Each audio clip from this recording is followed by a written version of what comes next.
नमस्कार मित्रों, जैसे कि आप सभी को पता है, हमने पिछले वीडियो में श्रीमद् भागवत गीता अध्याय 3 के श्लोक 1 से 7 तक का वर्णन किया है। आज हम गीता अध्याय 3 के श्लोक 8 से 18 तक का गहन अध्ययन करेंगे। यह भाग हमें सिखाता है कि कर्म से भागना नहीं चाहिए, बल्कि कर्म को यज्ञ भावना से करना चाहिए। जो इंसान यज्ञ, सेवा और कर्तव्य के बिना जीता है, वह व्यर्थ जीवन जीता है। आइए एक एक श्लोक को सरल भाषा में समझते हैं। श्लोक 8। नियतम कुरु कर्म त्वम कर्म ज्यायो ह्य कर्मणः। अपना नियत कर्म करो, क्योंकि कर्म करना अकर्म, कुछ न करना, से श्रेष्ठ है। पॉइंट। कर्म ही जीवन का आधार है। कर्म किए बिना शरीर भी नहीं चल सकता। उदाहरण, जैसे किसान हल न जोते तो फसल नहीं होगी। खाने के लिए भी कर्म आवश्यक है। श्लोक 9। यज्ञार्थात् कर्मणोऽन्यत्र। यज्ञ के लिए किए गए कर्म ही बंधन से मुक्त करते हैं। स्वार्थ के लिए किया गया कर्म बांधता है। पॉइंट। कर्म का उद्देश्य यज्ञ हो, यानी सामूहिक भलाई। स्वार्थी कर्म हमें बांधते हैं। उदाहरण, अगर हम रोटी सिर्फ खुद के लिए पकाएं तो स्वार्थ है, लेकिन परिवार और अतिथि के लिए पकाएं तो वह यज्ञ है। श्लोक 10। सहयज्ञा प्रजा सृष्ट्वा। ब्रह्मा ने सृष्टि के आरंभ में मनुष्यों को यज्ञ सहित रचा और कहा, इससे तुम उन्नति करोगे। पॉइंट। यज्ञ का अर्थ सिर्फ हवन नहीं, बल्कि सेवा और त्याग है। सृष्टि का नियम ही देना और लेना है। उदाहरण, पेड़ हमें फल छाया देते हैं, बदले में हम उन्हें पानी और देखभाल देते हैं। यही यज्ञ है। श्लोक 11। देवान भावेतानेन। यज्ञ द्वारा देवताओं को प्रसन्न करो और वे तुम्हें प्रसन्न करेंगे। पॉइंट। देवता मतलब प्रकृति की शक्तियां। जब हम पर्यावरण, समाज और दूसरों के लिए अच्छा करेंगे तो वे भी हमें फल देंगे। उदाहरण, अगर किसान पेड़ लगाए तो वर्षा होगी तो अन्न होगा। श्लोक 12। इष्टान भोगान ही वो देवा। देवता यज्ञ से प्रसन्न होकर तुम्हें सुख देंगे। बिना यज्ञ के उनका उपभोग करना चोरी के समान है। पॉइंट। प्रकृति से लेना हो तो कुछ लौटाना भी चाहिए।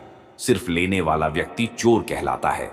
उदाहरण, जो व्यक्ति समाज से सुविधा ले लेकिन टैक्स न दे, वह चोरी करता है। श्लोक 13। यज्ञ शिष्टाशिनः संतो।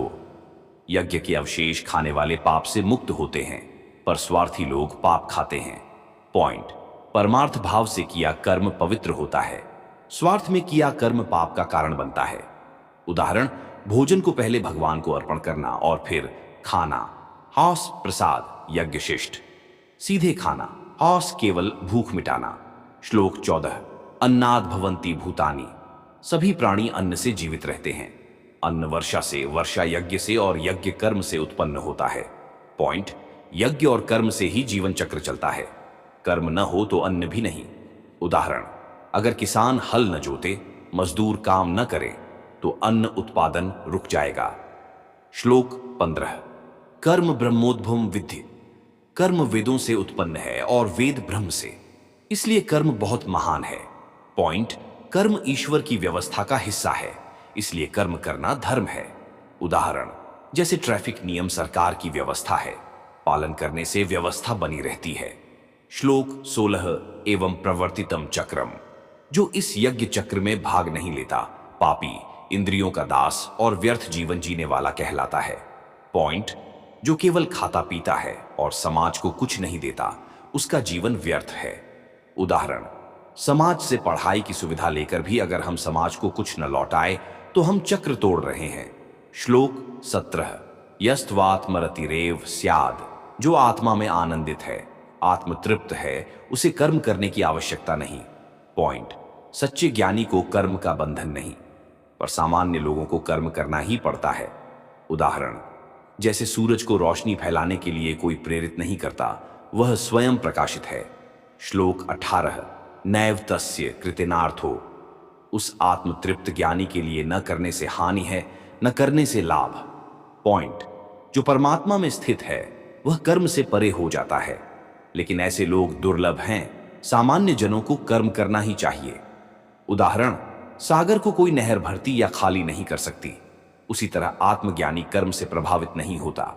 मित्रों, गीता के श्लोक 8 से 18 हमें बताते हैं, कर्म करना जरूरी है, अकर्म से जीवन व्यर्थ है।